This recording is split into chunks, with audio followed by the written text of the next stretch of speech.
നമ്മൾ എത്ര വലിയ ഫിലോസഫി പറയുന്ന ഒരാളാണെങ്കിൽ പോലും, എത്ര വലിയ നന്മപരമായിട്ടുള്ള മാനവികത പറയുന്ന ഒരാളെ പോലും, അയാളൊരു പ്രത്യേക സാഹചര്യത്തിൽ ഒരു കൂട്ടം ആളുകൾ അയാളെ ഉപദ്രവിച്ച് കഴിഞ്ഞാൽ അയാൾക്ക് അവരോട് വൈരാഗ്യം തോന്നാം. അപ്പം അങ്ങനെയുള്ളൊരു സാഹചര്യത്തിൽ രണ്ടാം ഘട്ടം സവർക്കറിനെ ഇത്രയും വികലമായിട്ട് നമ്മുടെ സമൂഹത്തിൽ അവതരിപ്പിച്ചുകൊണ്ട് ഈ ഒരു സവർക്കർ ബാഷിങ് നടത്തുമ്പം യഥാർത്ഥത്തിൽ സംഭവിക്കുക സവർക്കറെ കുറിച്ച് ആളുകൾ കൂടുതൽ പഠിക്കാൻ ശ്രമിക്കും. അങ്ങനെ പഠിക്കുമ്പോൾ ഇതൊരു നീതിബോധമില്ലാത്ത ആക്രമണമാണെന്ന് ആളുകൾക്ക് മനസ്സിലാവുകയും അങ്ങനെ മനസ്സിലാവുമ്പം അത് കൂടുതൽ BJP ശക്തിപ്പെടുത്തുകയല്ലേ ചെയ്യുന്നത്. അങ്ങനെയാണ് ഇപ്പോൾ സംഭവിച്ചുകൊണ്ടിരിക്കുന്നത്. ഇപ്പോൾ രാമചന്ദ്ര ഗുഹേൻ്റെ പുസ്തകത്തിൽ പോലും സവർക്കറെ കുറിച്ച് എഴുതിയിട്ടുള്ളത് അതിഗംഭീരമായിട്ട് എഴുതിയിരിക്കുന്നത്. സവർക്കറെ നാസിക് ഗൂഢാലോചന എന്ന കേസിൽ പ്രതിയാവുന്നതൊക്കെ ലണ്ടനിൽ പഠിക്കാൻ പോയ സവർക്കറാണ് അവിടുന്ന് ഒരു തോക്ക് അങ്ങോട്ട് അയച്ചു കൊടുത്ത് അതുകൊണ്ടാണ് നാസിക്കിൻ്റെ കളക്ടറായ ഒരു ജാക്സൺ എന്ന് പറയുന്ന ക്രൂരനായ ഭരണാധികാരി അവർ വെടിവെച്ച് കൊല്ലുകയാണ്. അതിൻ്റെ മുമ്പേ തന്നെ അവർക്ക് സവർക്കറെ സംശയമുണ്ട്, ഇവിടെ ഇരുന്നിട്ട് ബ്രിട്ടീഷ് തോക്ക് എങ്ങനെ അങ്ങോട്ടെത്തുന്നു. ഇന്ത്യയിലുള്ള ശരിക്കും ഭഗത് സിംഗ് ഒക്കെ ചെയ്ത പ്രവർത്തനം തന്നെയാണല്ലോ, ആയുധമെടുത്ത് പോരാടിയത്.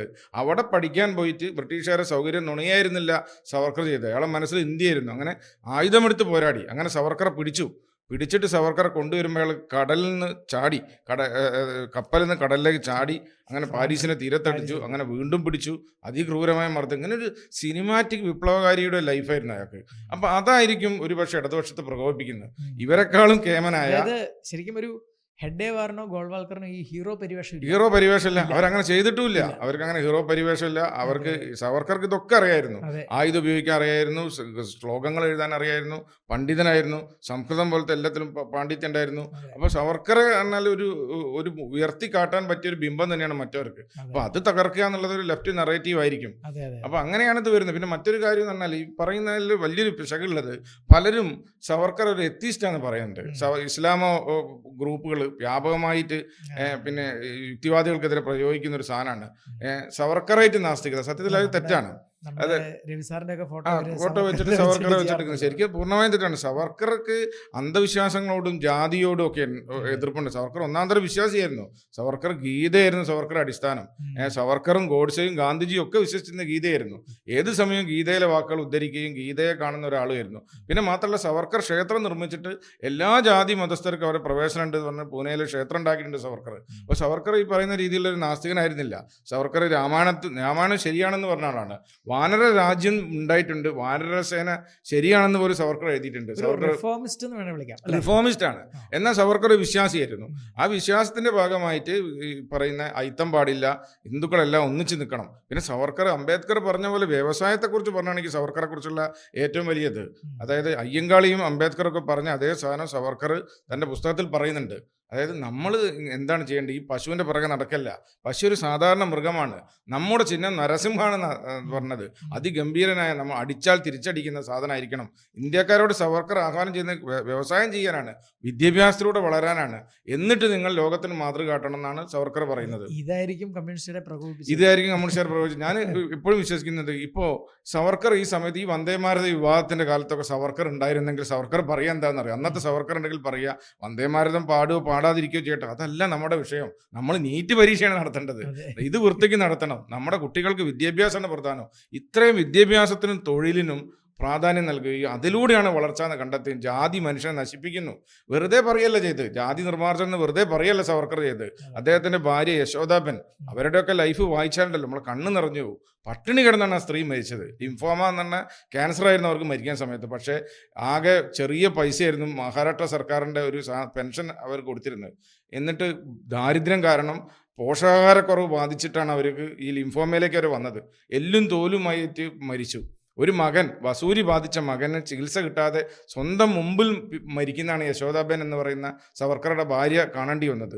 എത്രയൊക്കെ ത്യാഗം സ്വാതന്ത്ര്യ സമരത്തിൽ ആരും സഹിച്ചിട്ടില്ല. അല്ല, ഇപ്പം ഇവിടെ നമുക്കൊരു ഭയങ്കര ഒരു കോൺട്രഡിക്ഷൻ കാണുന്നില്ല. ഇപ്പം BJP-ക്കാർ സവർക്കറിനെ ഉയർത്തിപ്പിടിക്കുന്നു, പക്ഷെ സവർക്കർ മുന്നോട്ട് വയ്ക്കുന്ന റിഫോമിസ്റ്റ് ആശയങ്ങളെ BJP സ്വീകരിക്കുന്നില്ല. BJP പോകുന്നത് ഗാന്ധിജിയുടെ പശുരാഷ്ട്രീയത്തിലേക്കാണ്, അമ്പല രാഷ്ട്രീയത്തിലും. ജാതിയുടെ നിർമ്മാർജ്ജനത്തിലല്ല അവർക്ക് ലക്ഷ്യം. അവർ കൂടുതലും കോപ്പറേഷനാണ് പ്രോത്സാഹിപ്പിക്കുന്നത്. അപ്പം നമ്മൾ നോക്കിക്കഴിഞ്ഞാൽ സവർക്കർ മുന്നോട്ട് വെച്ചിരിക്കുന്ന റിഫോമിസ്റ്റ് ആശയങ്ങളൊന്നും ഇവർ സ്വീകരിച്ചിട്ടില്ല. പക്ഷേ സവർക്കർ മുന്നോട്ട് വയ്ക്കുന്ന ഒരു എന്താ പറയുക, ഒരു ഫൈറ്റർ ഇന്ത്യൻ എന്ന് പറയുന്ന ഒരു കോൺസെപ്റ്റ് ഉണ്ട്. ഇന്ത്യക്കാരൻ ഹിന്ദു അടിച്ചാൽ തിരിച്ചടിക്കേണ്ടവനാണ്, ഒരു വീരൻ വീരപരിവേഷം ഉം. അത് മാത്രമാണ് ശരിക്കും പറഞ്ഞാൽ BJP എടുത്തിരിക്കുന്നതെന്ന് എനിക്ക് തോന്നുന്നു. തോന്നുന്നു. മാത്രമല്ല സവർക്കർക്ക് അന്നത്തെ കാലത്ത് ഏറ്റവും തലപ്പൊക്കമുള്ള നേതാവായിരുന്നു സവർക്കർ. രാമേന്ദ്ര ഗുഹ തൻ്റെ പുസ്തകത്തിൽ പറയുന്നുണ്ട്, ഗാന്ധിജിക്കോ സുഭാഷ് ചന്ദ്രബോസിനോ ഇല്ലാത്തത്ര ഓറ ഉണ്ടായിരുന്നു. ഈ മാർക്സിന്റെ കൊച്ചുമകനുമായിട്ട് വരെ അദ്ദേഹം സംവാദം നടത്തിയിരുന്നു. ലെഫ്റ്റ് നേതാക്കളുമായിട്ട് ഡിബേറ്റ് ഒക്കെ നടത്താൻ പറ്റുന്ന പാണ്ഡിത്യവും പ്രായോഗിക ബുദ്ധിയും ഒരുപോലെ ചേരുന്നത്. സുഭാഷ് ചന്ദ്രബോസിനൊക്കെ പ്രായോഗിക ബുദ്ധി കൂടുതലാണെങ്കിലും സവർക്കറുടെ പാണ്ഡിത്യം ഉണ്ടായിരുന്നില്ല. ഈ സംസ്കൃതം തൊട്ട് ഈ അപാരമായ വായനയും അറിവും ഒക്കെ ഉള്ള ആളായിരുന്നു. അപ്പോൾ സംസ്കൃതത്തെക്കുറിച്ചൊക്കെ അദ്ദേഹത്തിനുള്ള കൺസെപ്റ്റ് നമുക്ക് യോജിക്കാൻ പറ്റുന്നില്ല. അടുത്ത് വേദഭാഷയാണ് എന്നുള്ള കാര്യങ്ങൾ സംസ്കൃതത്തിൻ്റെ ഒരു ഹെജിമണിയിൽ സവർക്കർ വിശ്വസിച്ചിരുന്നു. ഒരു ശരാശരി വിശ്വാസിക്ക് വേണ്ട കാര്യങ്ങളൊക്കെ അദ്ദേഹത്തിന്, ടോക്സിക് അല്ലാത്ത വിശ്വാസിക്ക് വേണ്ട കാര്യങ്ങളൊക്കെ ഉണ്ടായിരുന്നു. പക്ഷേ അദ്ദേഹം റിഫോമിസ്റ്റ് എന്ന രീതിയിൽ വലിയൊരു വെറുതെ പറയല്ല റിഫോമോ, അദ്ദേഹം പന്തി ഭോജനം പോലെ ആളുകളെ കൂട്ടിയിരുത്തി ഭക്ഷണം കൊടുക്കുക, എല്ലാവരും കൂട്ടിയിരുത്തി വിദ്യ പഠിപ്പിക്കുക. അദ്ദേഹത്തിൻ്റെ ഭാര്യ ഒരു ദളിത് ബാലികയെ എടുത്തു വളർത്തി, അത് സ്വന്തം മകളായിട്ടാണ് വളർത്തിയത്. ഈയിടെ ഒരു പഴയ യുക്തിവാദി ഉണ്ട്, പഴയല്ല ഇപ്പോഴുള്ളൊരു ടോക്സിക് യുക്തിവാദി. പുള്ളി ഒരു ബ്രാഹ്മണനാണ്. പുള്ളി ഒരു ദളിത് സ്ത്രീയെ കല്യാണം കഴിച്ചത്. ഇയാൾ ഇടയ്ക്കിടയ്ക്ക് പറയും, ഞാൻ ബ്രാഹ്മണനായതുകൊണ്ട് ഞാനൊരു ദളിത് സ്ത്രീയെ കല്യാണം കഴിച്ചു. ഇതുപോലെ ഒരു കക്ഷികളാണ് നമ്മളെ യുക്തിവാദികൾ എന്ന് പറയുന്ന ടീം പോലും.